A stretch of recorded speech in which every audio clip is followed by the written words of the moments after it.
Hello दोस्तों, welcome to our channel series explained. यहाँ आपको नेटफ्लिक्स की मोस्ट ऑफ द सीरीज़ के एक्सप्लेनेशंस मिल जाएंगे। So consider subscribing. साथ ही बेल आइकन को दबाएं नोटिफिकेशन सबसे पहले पाने के लिए।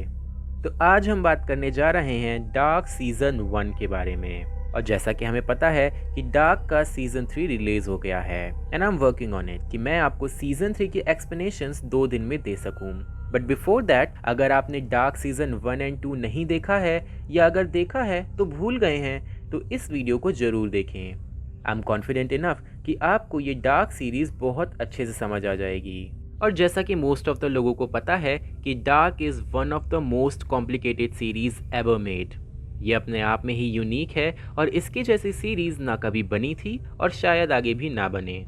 इस सीरीज़ में कुछ टाइम से खेला गया है जो हम सभी के दिमाग का दही कर देगा। और जब तक आप इस सीरीज़ को 2 से 3 बार ना देख लो तब तक ये समझ में नहीं आती। पर इतना टाइम किसी पे नहीं है और इसीलिए मैं आपके लिए ये वीडियो लाया हूँ so that you don't have to go through all that. And trust me, इस वीडियो को देखने के बाद आप खुद दूसरों को डार्क की स्टोरी को समझाओगे। खैर, with no further ado, let's move to our dark series. मैं आपको इसका एक छोटा सा इंट्रोडक्शन दे देता हूँ सो दैट आप समझ पाए कि डार्क सीरीज़ आखिर है क्या। तो ये एक German sci-fi thriller web series है जो 1 दिसंबर 2017 को रिलीज़ हुई थी और अब इसका थर्ड और लास्ट सीज़न 27 जून 2020 को रिलीज़ हो चुका है। इसे ब्रायन बो ओडर और जॉन जे फ्रीज ने मिलकर क्रिएट किया है और इसमें thriller, drama, mystery, science fiction जैसे जॉनरा हैं। इसकी रेटिंग्स के बारे में बात करें तो IMDb पर इसकी रेटिंग है 8.8 स्टार्स आउट ऑफ 10। रॉटन टोमेटोज पे इट्स 89% और इसकी मेटाक्रिटिक स्कोर है 67 आउट ऑफ 100। तो डार्क की कहानी सेट है विंडन नाम के एक फिक्शनल टाउन में, जहां स्टोरी टाउन के 4 मेन फैमिली के अराउंड रिवॉल्व करती है। पहली है नील्सन फैमिली, जिसमें अल्रिक नील्सन और कैथरीना नील्सन हस्बैंड वाइफ हैं। इनके 3 बच्चे हैं जो है मिकेल, मैग्नस और मार्था। दूसरी फैमिली है कैनवॉल्ड फैमिली, जिसमें माइकल कैनवॉल्ड और उनकी पत्नी हैना कैनवॉल्ड हैं। इनके अलावा माइकल की मां आइनेस कैनवॉल्ड और इनका एक लड़का जिसका नाम जोनस है। नाउ कीप इन माइंड कि जोनस इस सीरीज का लीड कैरेक्टर है। तीसरी फैमिली है डॉपलर फैमिली, जिसमें शॉर्ले डॉपलर और पीटर डॉपलर हस्बैंड वाइफ हैं। यहाँ शॉर्ले एक पुलिस ऑफिसर हैं और उनका हस्बैंड पीटर एक साइकोलॉजिस्ट है। ये अपने फादर हेल्गे डॉपलर के साथ रहते हैं और इनकी फैमिली में 2 बच्चे हैं। पहली है फ्रांसिस्का जो पढ़ने में बहुत अच्छी है और दूसरी है एलिजाबेथ जो डेफ एंड डम्ब यानी वो गूंगी और बहरी है।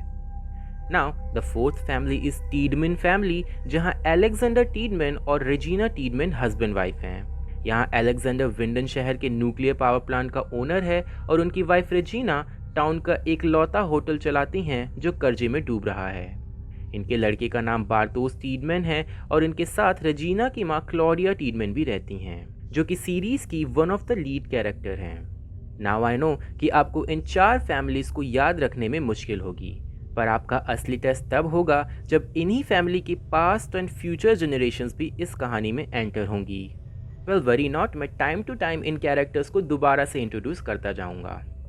तो कहानी का प्लॉट ये है कि विंडन में बने एक न्यूक्लियर पावर प्लांट में एक दुर्घटना हुई, जिसकी वजह से वहां बनी एक टनल के थ्रू टाइम ट्रेवल किया जा सकता है। सीरीज में बताया जाता है कि हमारा टाइम लीनियर नहीं है। इनफैक्ट पास्ट, प्रेजेंट और फ्यूचर जैसा कुछ भी नहीं होता, बल्कि everything is connected in a never ending circle. यानी जिस तरह से आप किसी सर्कल में उसका स्टार्टिंग पॉइंट नहीं बता सकते, वैसे ही आप ये भी नहीं कह सकते कि पास्ट क्या है, प्रेजेंट क्या है और फ्यूचर क्या होगा। बिकॉज हमें लगता है कि सिर्फ पास्ट ही प्रेजेंट को अफेक्ट कर सकता है और प्रेजेंट फ्यूचर को, but this is not that simple. बल्कि फ्यूचर प्रेजेंट और पास्ट को अफेक्ट कर सकता है, प्रेजेंट पास्ट को। इनफैक्ट नो मैटर कौन सा टाइम हो, वो एक दूसरे को अफेक्ट कर सकता है। सीरीज में हमें ये कॉन्सेप्ट बताया गया है कि there is nothing like past, present और फ्यूचर, पर इंस्टेड हर 33 साल में सारी चीजें रिपीट होती हैं, जिसे सीरीज में साइकिल का नाम दिया गया है। और अब से जब भी मैं साइकिल बोलूं तो आप समझ लेना कि मैं 33 साल की टाइमलाइन की बात कर रहा हूं। नाउ तो बढ़ते हैं इसके सीजन 1 की रिकैप की तरफ, जहां 3 टाइमलाइंस हैं। पहली है 1953, दूसरी है 1986 और तीसरी है 2019। यहाँ हम 2019 को प्रेजेंट मानकर चल सकते हैं एज ए रेफरेंस।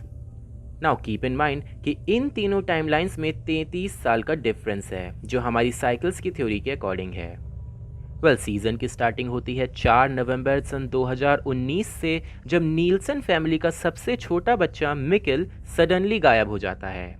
पता चलता है कि वो विंडन में बनी केव्स में चला गया था, जिसके थ्रू वो 33 साल पीछे सन 1986 में पहुंच गया था, और वहां से वो कभी वापस नहीं आता है। 1986 में आइनिस कैनवॉल नाम की एक नर्स मिकेल को अडॉप्ट कर लेती हैं, और वो मिकेल का नाम चेंज करके माइकल रख देती हैं। माइकल 1986 में ही ग्रो करता है और हैना नाम की लड़की से शादी कर लेता है। इन दोनों को एक लड़का होता है जिसे जोनस नाम दिया जाता है, और ऐसे बनी कैनवॉल फैमिली। अगर आपको याद हो तो मैंने वीडियो की स्टार्टिंग में 4 फैमिलीज बताई थी, जिसमें कैनवॉल फैमिली भी उन्हीं में से एक थी। हमें पता चलता है कि 2019 में मिकेल के गायब होने से पहले माइकल कैनवॉल सुसाइड कर लेते हैं। याद रहे, मिकेल और माइकल दोनों एक ही हैं। नाउ इस चीज़ को हम पैराडॉक्स बोलते हैं, जहां एक ही जगह पर दो चीज़ें नामुमकिन लगती हैं पर वो एक्चुअली में मुमकिन हैं। अगर एग्जाम्पल देकर समझाऊं तो हमने देखा कि माइकल केव्स के थ्रू 1986 में गया था, जहां से वो माइकल बना, और अगर वो 2019 में गायब नहीं होगा तो वो प्रेजेंट में माइकल बन ही नहीं पाएगा, क्योंकि मिकेल ही माइकल है। और ये सीरीज ऐसे ही पैराडॉक्सेस से भरी पड़ी है। अब यहाँ आपका क्वेश्चन होना चाहिए कि माइकल कैनवॉल ने सुसाइड क्यों किया, तो इसका जवाब हमें सीज़न 2 में मिलता है। पर आप कंफ्यूज ना हो, इसके लिए मैं आपको बता दूं कि माइकल को सुसाइड करने के लिए खुद उनके बेटे जोनस ने कहा था, डिस्पाइट द फैक्ट कि जोनस अपने फादर से बहुत प्यार करता था। पर ऐसा क्या हुआ और क्यों हुआ, ये सब मैं आपको सीज़न 2 में बताऊंगा, सो सब्सक्राइब फॉर दैट। खैर, ऐसा पहली बार नहीं था कि विंडन में कोई बच्चा गायब हुआ हो, बिकॉज हमें पता चलता है कि मिकेल के फादर अल्रिक नीलसन का भाई मैट्स भी 33 साल पहले ऐसे ही गायब हुआ था, जिसकी डेड बॉडी हमें 2019 में मिलती है। मे बी बिकॉज उसे किसी ने उस टाइम में मारकर टाइम ट्रेवल करके 2019 में छोड़ दिया हो। मैट्स के अलावा शहर के बच्चे एरिक और यासीन भी गायब हुए थे, पर अनलाइक मिकेल, मैट्स, एरिक और यासीन पर किसी ने टाइम मशीन को चलाने के लिए एक्सपेरिमेंट किए, जिसकी वजह से तीनों बच्चे मारे गए। मैट्स की लाश हमें 2019 में मिलती है, वहीं एरिक और यासीन की 1953 में। इन सब बच्चों को एक नोआ नाम का इंसान मरवा रहा था, और हम देखते हैं कि नोआ किसी भी टाइमलाइन में एज नहीं कर रहा था, मतलब वो तीनों टाइमलाइन में सेम दिख रहा था। वो डॉपलर फैमिली के मेंबर हेल्गे डॉपलर की मदद से विंडन के बच्चों को किडनैप करवा रहा था, जिन्हें वो एज कॉन्जुइट्स यूज करता था, यानी वो अपनी टाइम मशीन को पावर अप करने के लिए उन बच्चों का यूज करता था, जिसकी वजह से वो बच्चे मारे जाते थे और उनकी आंखें और ईयर ड्रम्स भी फट जाते थे। नाउ अब यहाँ अल्रिक नीलसन एक पुलिस ऑफिसर हैं, और वो अपने बच्चे मिकेल को ढूंढते हुए उस केव में चले जाते हैं, और केव से ट्रेवल करके वो सन 1953 में पहुंच जाते हैं। वहीं हमने देखा कि मिकेल तो 1986 में था। अल्रिक सन 1953 में पहुंच जाता है, जो 1986 से 33 साल पहले की है, और अल्रिक ट्रेवल करके एक दूसरी साइकिल में एंटर कर चुके थे।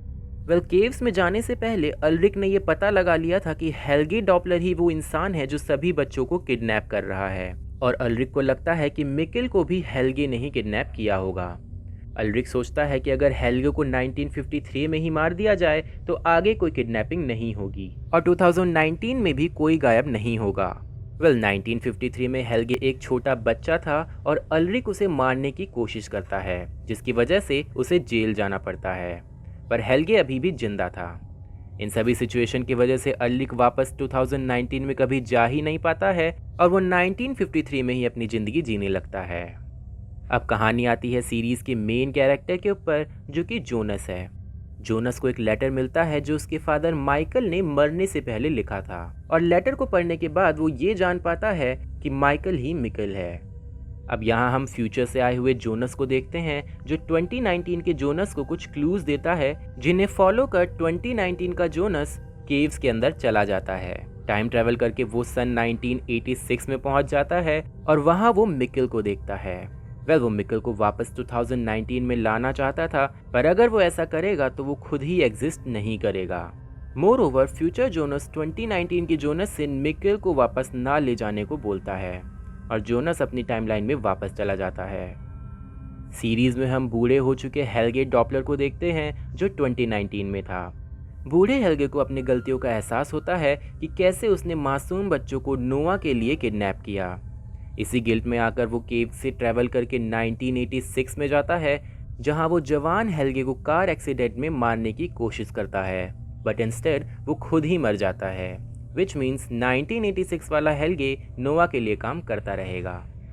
अब यहाँ सीजन 1 में हमें नोआ के बारे में ज़्यादा कुछ नहीं बताया जाता एक्सेप्ट फॉर दिस कि वो किसी के लिए काम करता है और वो एक कल्ट यानी ग्रुप का हिस्सा है और उस ग्रुप का नाम है सिगमंडस क्रिएटस एस्ट, जिसका मतलब होता है ऐसे हमारी दुनिया बनी। सिगमंडस टाइम ट्रैवलर्स की एक सीक्रेट सोसाइटी है जिसे 1921 में बनाया गया था। सिगमंडस का नाम एमरल्ड टैबलेट से लिया गया है और एमरल्ड टैबलेट की टैटू भी हम नोआ की पीठ पर देख पाते हैं।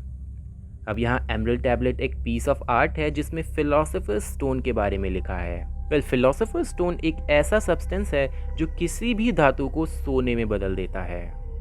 ये सारी साइकिल सिगमंडस से ही शुरू हुई और ये क्या करना चाहते हैं ये तो हमें नेक्स्ट सीजन में पता चलेगा।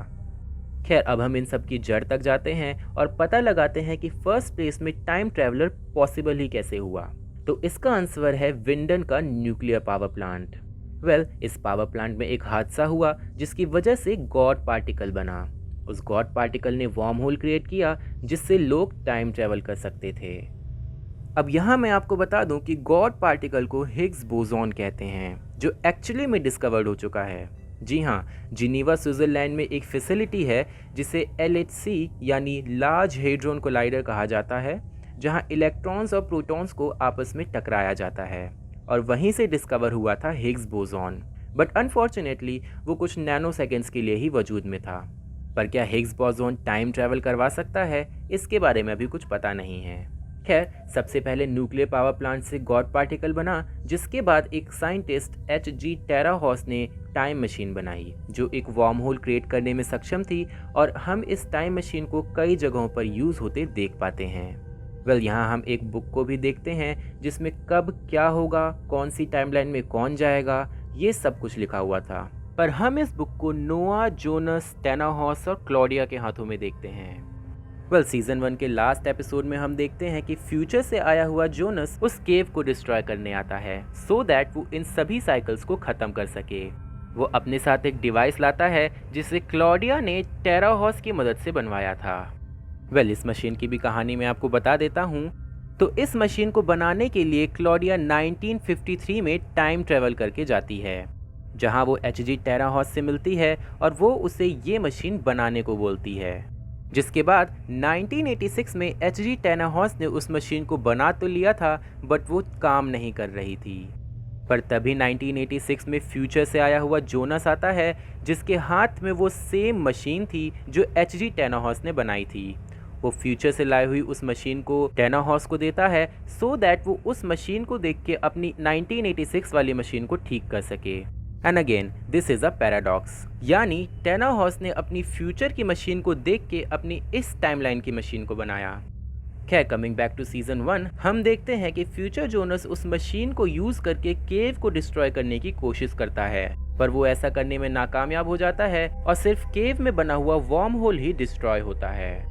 सीजन के लास्ट सीन्स में हम देख पाते हैं कि जोनस टाइम ट्रेवल करके फ्यूचर में चला गया था। इस साल में ऐसा लग रहा था कि यहाँ कोई एपोकलिप्स हुआ हो और जोनस को वहाँ के कुछ लोग पकड़ लेते हैं। सीजन 1 यहीं खत्म हो जाता है। तो आई होप आपको इसकी एक्सप्लेनेशन समझ आ गई होगी। अगर आपको सीजन 2 की एक्सप्लेनेशन भी देखनी है तो सब्सक्राइब जरूर करें because season 2 is dropping tomorrow. Until then, take care.